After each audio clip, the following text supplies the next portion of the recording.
Hello guys, good afternoon. Outfit check guys. Oh, see? Outfit check guys. Dito ko ngayon sa room kasi relax muna kasi kakain kami ng lunch guys. Mga kababayan ko dyan, OFW, DH sa sulok sa mundo. Adya lang tayo. Kailangan tayo magtulong-tulungan para sa ating partido VP Sara Duterte Forever.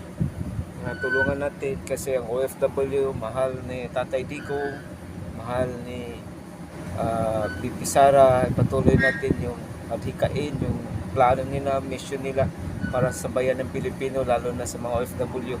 We love you Tatay Digong, we love you BP Sara.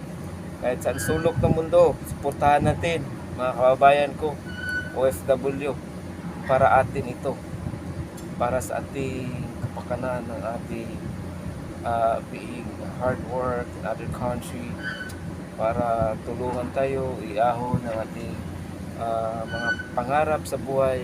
Nandito tayo sa laot, nandito tayo sa ibang bansa para sa ating mahal na sa buhay, sa ating mga pangarap, lalo na sa ating mga anak. Hello guys, update to kayo dito sa dagat ngayon, dito sa offshore, dito sa Gulf of America. Lagi tayong ligtas at lagi tayong manalangin araw-araw before mag-sleep and after sleep, para pumunta tayo dito sa pagtatrabaho kumpleto, buong buo. Uuwi din tayo ng buong buo para sa ating mahal sa buhay, lalo na mga nasa land base ngayon. Ang utol ko nandun sa New Zealand, may isang utol ko nandun sa Saudi Arabia.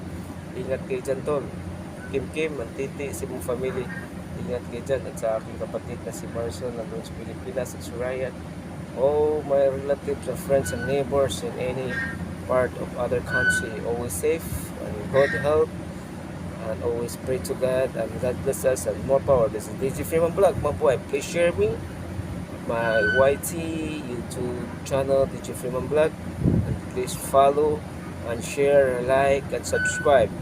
Bye bye, thank you very much. God bless you and more power. Bye bye, see you in my next vlog. Bye bye.